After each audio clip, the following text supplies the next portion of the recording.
Fitness, I have not worked out. There you have it. My confession. I have not worked out in the last.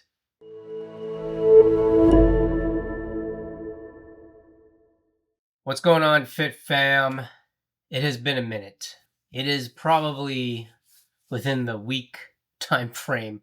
I'm assuming probably week 20. I'm under the weather, so my voice is a little bit rough. And we came back from Switzerland, and I have some videos on that with my time doing some testing with the Citron Foundation and kind of opening my eyes to kind of some of the information that I didn't realize. So, citron deficiency wasn't discovered until like 20 years ago, which means that all of us that are 45 and over, we had it, didn't even know it.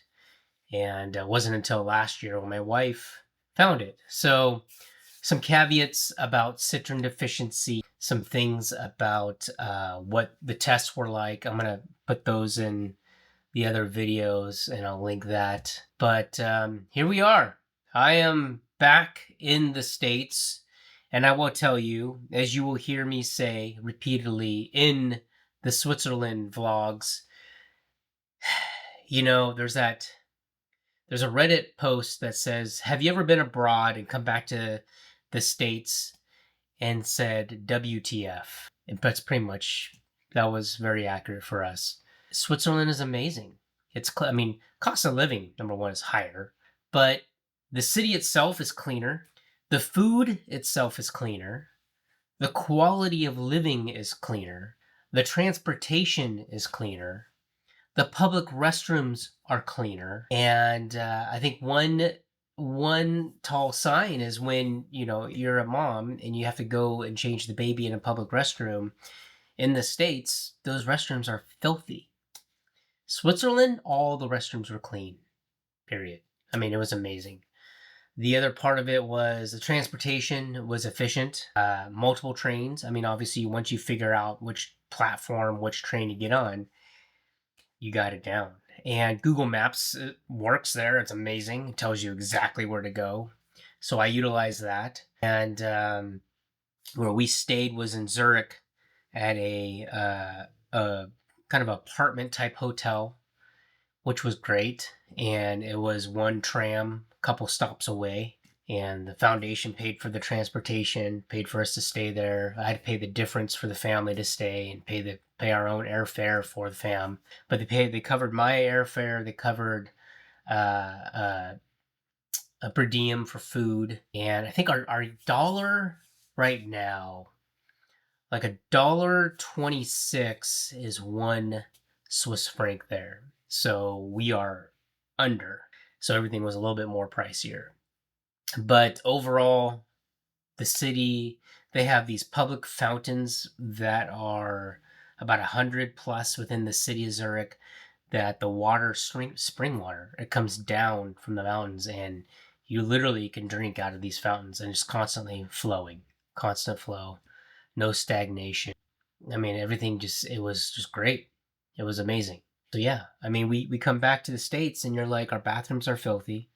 Another thing that's a small detail, which is I thought was interesting, was in all. I mean, I even went to the zoo bathroom and it was spick and span. But they have, instead of the papers that you put on the toilet seat, right? You get all those.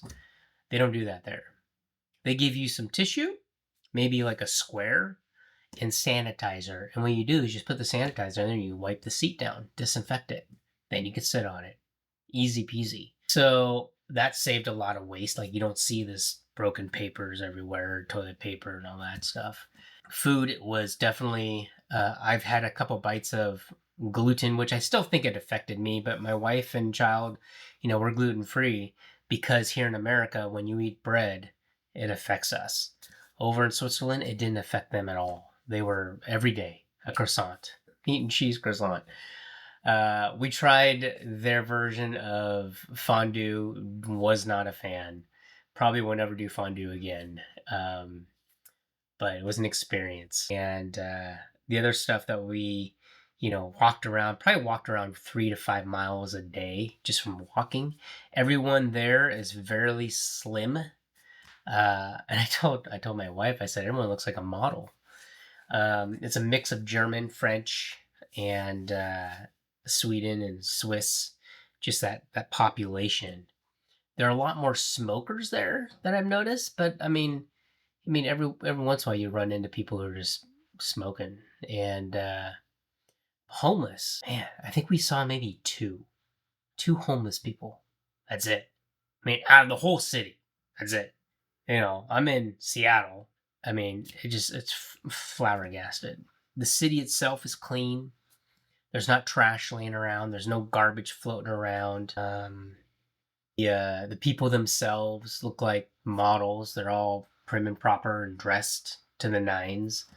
People that go to work. I mean, literally, we saw people as we were walking around during the weekday. We saw some gentlemen, guys, coming out of work, and it just looked, it was like a model magazine. It was like, what is going on? I mean, the jackets they were wearing, the shoes, everything, and they're just getting off work.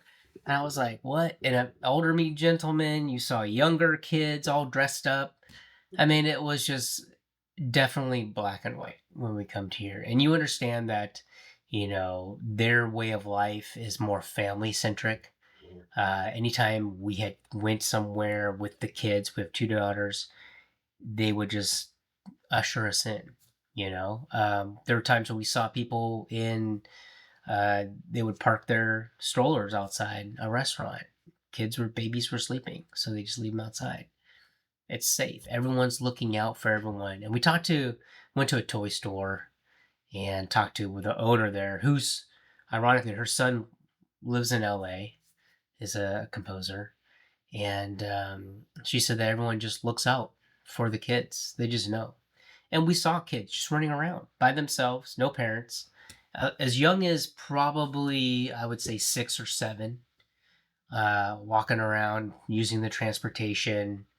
You can see friends talking to them, or just strangers, other strange kids just coming up and just saying hi and communicating. I mean, I was mind blown. It was just amazing. And yes, it does make you go, I think I'd like to live there because it's just safer. I mean, everything that I've seen there was no indication of crime, drug use, disregard to authority. The cops there they even look like models. Cops were all built, guys were all jacked up. And naturally, I mean, not like with steroids, but they were like fit and walking around with machine guns. I mean, I don't know what kind of gun it was, but looked like a machine gun. It was a little stout little machine gun looking gun.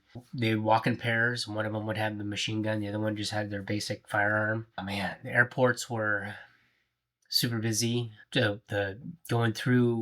Even going through the airport with family, they would escort us to get ahead of the line because they knew that we had kids. I mean, it just is and here you come back, we're on our way back.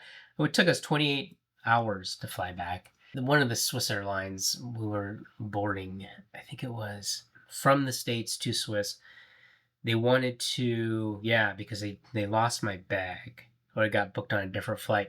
We came back of a smaller plane. We were in Frankfurt in Germany, and they wanted me to discard the plane because someone else had booked the seat. They overbooked it or whatever. And I said, well, okay, that's fine. I mean, just take the next flight. That's fine. An hour later, 2 hours later. And I said, as long as my family can go, which was my daughter, my wife, and my baby. And they were like, oh, they're with you? We're not going to do that. That'd be too much. And so a gentleman, thank you, gentlemen, whoever you are, he said, hey, I'm going to Singapore. I can take the later flight. And I thanked him, and he offered to get off the plane. And the seats weren't even all empty. I mean, that's the weird part, is they had plenty of room. So it must have been a weight capacity thing. The whole adventure was amazing. I think I lost some weight being there because I think part of it is the food. The food is they bake every day. I thought it was ironic because I'm not a bread person due to just being me and having citron deficiency, but every cafe has fresh bread, croissants, rolls, pastries. And then the children's hospital I went to, same thing. They had constant every day, and that was their breakfast. I'd look one morning. I went to the hospital thinking, okay, I'm gonna get some eggs, gonna get some sausage, maybe bacon or something, meat and eggs. That's all I needed. Look in there, nothing. They had hard boiled eggs, but they did not have like scrambled eggs or anything like that. They had croissants, all types of variations of croissants with meat, cheese, and all that. And I was like, oh, I can't eat that. So that was eye opening. In the mornings, everybody is eating a croissant. Everybody is feasting on some kind of pastry, and the coffee. Starbucks were used to these 16-ounce these coffees. If I ordered a coffee, it would fill up about right there. That's it, maybe 6 ounces, and that was our coffee. The machines in the apartment, they had Nespresso machines that would just fill up a little cup. We stayed at a different hotel, and for my daughter, it was called the Mansion Hotel, and they had. I mean, this was cool. They had espresso machine, like just a Keurig, but not really Keurig. It was a kind of an espresso. I don't remember what brand it was, but they had those on every floor. It was 3 floors, except for the bottom floor. And then you can free coffee. Free coffee. I mean, come on, fresh coffee, not the pot that you see at typical Marriott's. So I think that was exciting. And again, it was just small cups. It was just these little cups that I'd have to do like a couple of them to fill it up. Uh, it was just a really good experience. We had to get a passports for our babies, and well, my 5-year-old already had her passport. We had to get a passport for the 6-month-year-old, and that was about time consuming. But I mean, when you look at these other countries, they're doing something right. I think there's definitely things that we can learn. Their transportation was superb. I mean, I was talking to the doctor at the children's hospital that was doing these tests, and he said 8 years ago, him and his wife decided they didn't really need a car because the transportation was so good. There's trains, trams, and buses, and they all interconnect no matter what, no matter where you're going. I think we took a bus. We went to a science museum, and we took a train, which took a tram. I had to go get my lost luggage. Instead of going to the airport, they shipped it to a warehouse. I located the warehouse and routed myself to take a train, and then walked like, I don't know, not even a mile. Well, maybe it was a mile, to just go pick it up. And, I alerted them, walked in the door. It was like empty, and you're like wondering, where am I? Guy goes, oh, yeah, this is your bag right here. And I was like, how did you know? He goes, because you messaged. I was like, oh, okay. I mean, they're just intelligent. There's a lot of intelligence, just the way they do process things, and efficiency. The people themselves were normal. I mean, they love the baby, but I've had, depending on where I was, some people would cut right in front of you. People just didn't care, and I think that's very similar to the States, honestly. I don't think that's anything different. The mannerisms, everyone speaks English. They'll speak German, French, English. Some people speak Spanish. The test group that I was from, I was the only person from the US who came to do the citron deficiency test. They had someone from Australia and someone from Taiwan, and then there was only 3 of us, and then the next week they had another 3, and I don't know where they were from. But we had our test group, and then we had a control group, everyone that didn't have citron deficiency, and they would do the exact same things we would, and then we would compare our blood. So I had like 24 blood draws. They even got blood from my finger. They got blood from my finger only. There was they actually drew extra blood because there was something different about my situation than the others. The other guys already knew they had citron deficiency since they were young. And one guy from Australia said that his sister was diagnosed with it because they thought she had yellow jaundice. So it was definitely a learning experience. But here we are. We're back in the States. So I get back, and I get sick. and I get sick just from probably exhaustion, low immune system. So I stay in bed for a weekend, get back to work, getting back on the time schedule. I mean, we were getting up at 4 a.m. because there's like a 9 hour difference. And, but went back to work and then immediately went to a conference, went to a Smartsheet conference and looking at data analytics and blah, blah, blah. And I think that's where this came from. I got like some kind of sinus thing and I was out for the last 3 days. I took the day off on Monday, sick as a dog. And now here's the kicker. Because of all of that, I'm back to 140. I've dropped my weight even further and I'm lean. So I feel like I was losing muscle mass. So I'm going to try to start working out. I mean, this is what people do, right? And in the wintertime, they get ready for the summer. So I figured, I'll just fall into that routine and try to do it. So that's just a short version of what was happening. I'm going to load up the other videos of the vlog that I was doing over in Switzerland on a separate one. But for those of you who don't want to watch it, this is kind of the breakdown of what was going on. Coming back, we saw that over in Switzerland, we saw that AWS went down, which sounded like it was a DNS issue for those of you who are techie, the domain namespace. So computers talking to each other didn't know which domain to go to, and it shut the whole network down. That happened, and then we saw a bunch of layoffs at Amazon, which is crazy. And then AI.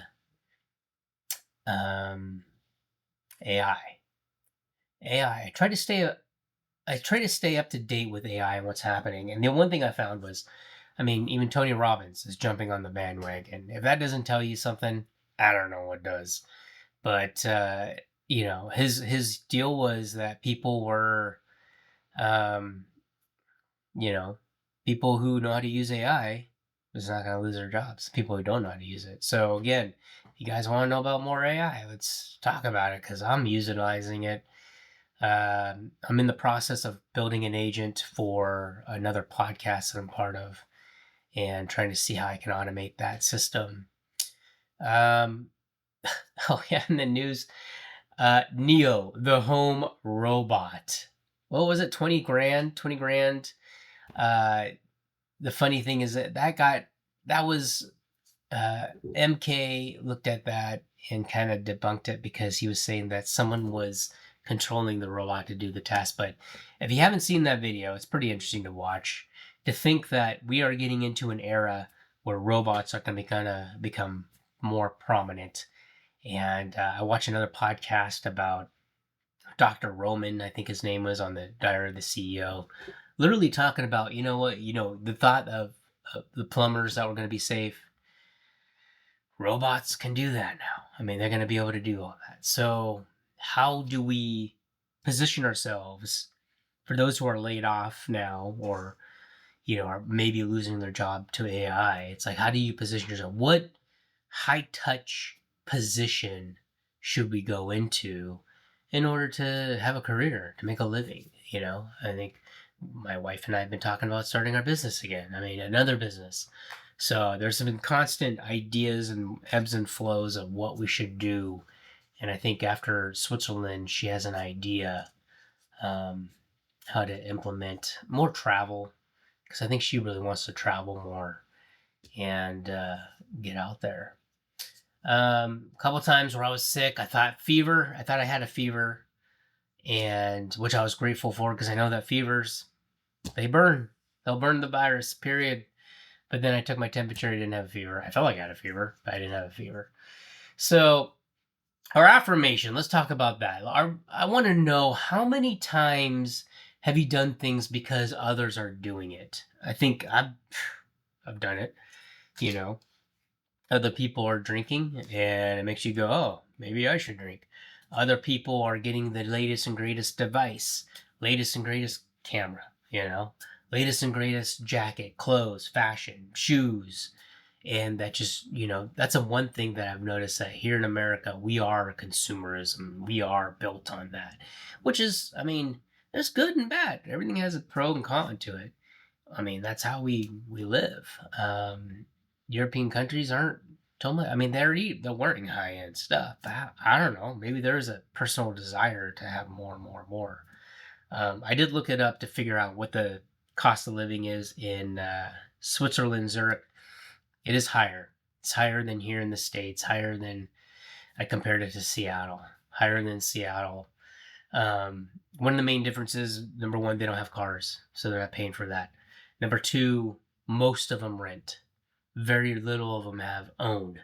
And that was something that was eye opening. Here in the States, that's the first thing you learn when you're a kid. Oh, you got to buy a house.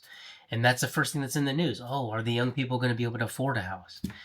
And it's that pressure of understanding you got to have a house, got to have a house. When in European countries, they don't, that's not on their agenda. They're renting, then they take everything else and they diversify their income to become wealthy. So it's definitely on our agenda. Fitness, I have not worked out. There you have it. My confession. I have not worked out in the last month. Let's see. 17th, what is today? Almost month. The day we left for Switzerland and spending 2 weeks there, coming back, having a week, getting sick, nada. Haven't lifted a finger. So I felt like, honestly, in Switzerland, I thought my muscles were shrinking, which they probably were. And then being sick and bedridden for the last 3 days, maybe eating one meal to just because I had myself go, I should probably eat something. Not because I was hungry. I can't taste food. I couldn't smell anything. Um, I think I've lost some muscle mass. So we're going to try to get that back in the next few weeks. Go into that program, a program. We'll figure out a program. I haven't figured it out. What else? What else is happening? Now this is the previous weeks we talked about Tilly Norwood and all that. AI is becoming more and more prominent in everything. Again, if you guys want to know more, I will I'll put a link in the show notes of what I'm a part of this AI mastermind school. I'm in the fellowship and AI fellowship program. We're building an agent for, I guess it's called Adminese. Just kind of what is it called? A capstone project. So you can finish it up. Learning about different avenues of integration, 8 and 8, Lovable. I built an app in Lovable. There's so many different things, so many different nuances, different routes you can go. I think once you get the foundation down, though, you will become more useful and you'll have the ideas and go, oh, I know what tool to use. I know what I can implement that. It worked. There was a survey that went out recently that said, hey, we're looking for people who are AI users, or I don't remember what the term was. I wasn't an expert, but someone who is in the mainstream, constantly using AI every day. So I volunteer. I'm like, I'm one of them. I'll use it. I use AI. We're learning and development. I mean, all the tools for learning and development have AI built into them now. So everything's becoming more efficient, faster. I think the only thing that is, obviously they have podcasts that use AI. They have vlogs that use AI, which I should probably do that someday. I don't know. I don't have the energy to clone myself right now. But I think this is kind of one of the mediums where you're going to have a high touch person, if that's what it takes. So here's the deal. What we're going to do in the next couple weeks is get back into fitness. One thing I want to review with you all is Nord Pro Bench. I call them Nordic.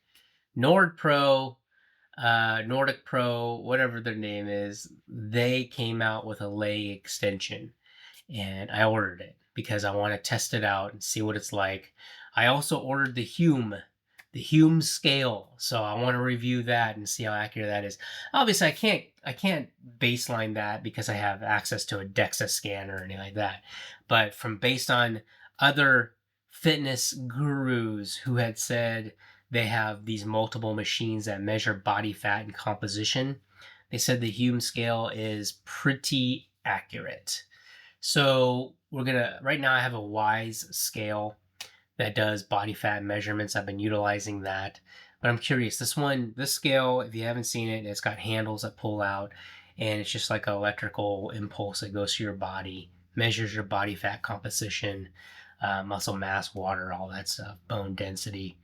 And so, in order to get healthy, we're going to do that. And plus, it's Black Friday. I mean, come on, Black Friday.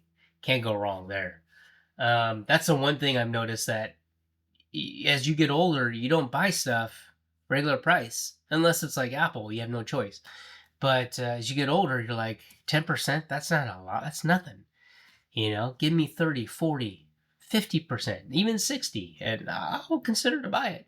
So that's where I've been kind of going down as far as consumer grade, um, and trying to understand that. If you guys are into tech, you've been reading the news, DJI is on the verge of getting banned. Uh, the question is, will the drones still fly? I think they will. I think you just won't have firmware updates, and you won't have, well, unless you have a VPN. I wonder if you can get a firmware update if you have a VPN. But you should be able to fly them. So out of necessity, I ordered a DJI Mini Pro, just the latest and greatest 1-inch sensor, which is on this camera. And on Amazon, that's the only place I can find it, on Amazon, and it said DJI, and then as a storefront it said DJI, but then as I ordered it, it said it was coming from somebody else, and I'm like, oh my god, I'm gonna get scammed. So I ordered a couple of them, canceled one of them because I thought the price was good, and then I looked at what the review was from the store, and it was like 48% reviews, and I was like, out of 100, no thank you. So I canceled that, ordered another one from someone who's more 89%. It's a gamble, man, I'll tell you. What else? Fitness, goals, office is a mess. I cut my hair again, messed it up. My wife goes, she goes, you have a job now. You shouldn't be cutting your own hair. I'm like, okay. I think it's just because I like to, those are the old stubborn guys. The one thing I'll do, you see these old guys who just grow out their hair and they don't cut it because they get old. They're like, I'm not going to go to the barber. And for me, it's like, oh, I'm not going to go to the barber. I was cutting myself. But then I mess it up. So I'm happy to be back. We'll see what happens with I'm at 140. This is the weight I weighed in high school. I think this is when I started working out harder and I gained some muscle mass, and I was at 140. I was bigger. I was more cut. If you haven't seen the video with Jeff Nippert, he talked about body fat. It's pretty interesting watching out how he's got all the bells and whistles, man. If he was closer, Jeff, if you were closer, I know you're in Canada. I'd go up to Canada and I'd volunteer to be one of your test subjects, because why not? But he did a bunch of scans on people and their body fat. I'll link it in the show notes. It's pretty interesting to watch.